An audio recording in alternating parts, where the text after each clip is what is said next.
Hey everybody, Joe Baker here, and today we're going to take a look at maximizing the dynamic range of cameras that can't shoot RAW.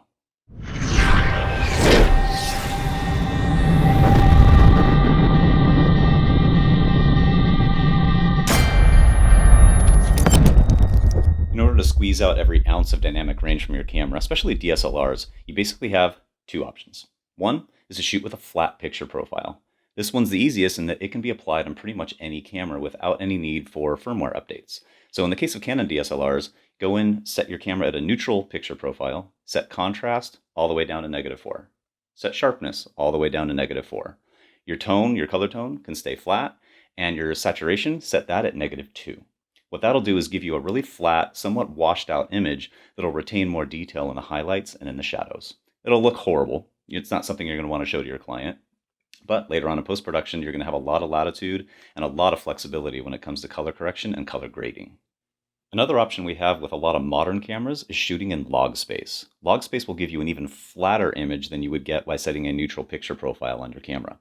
A lot of cameras now ship with this. The Blackmagic line has a film mode that basically allows you to shoot in log. Canon DSLRs have a firmware update that you can get from Technicolor. It's called Cine Style.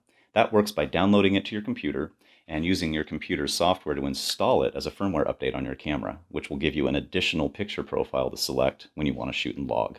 Log is great. It will give you a very flat, even more horrible image than the neutral picture profile will give you, but it retains the most amount of detail in the highlights and in the shadows.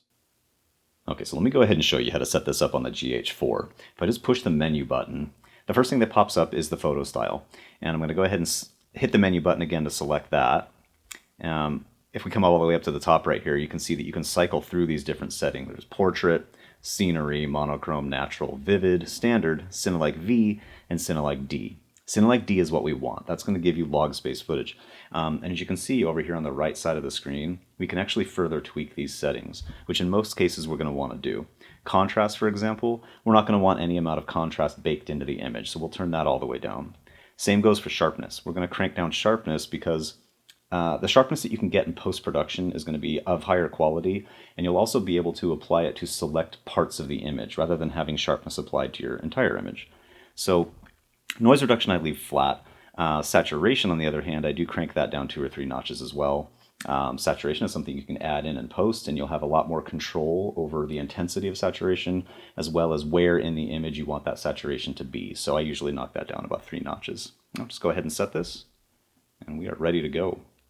There you have it, folks. 2 quick and easy ways of expanding the dynamic range of your DSLR camera. Stay tuned and subscribe to the channel. I plan on following up with color grading and color correction techniques.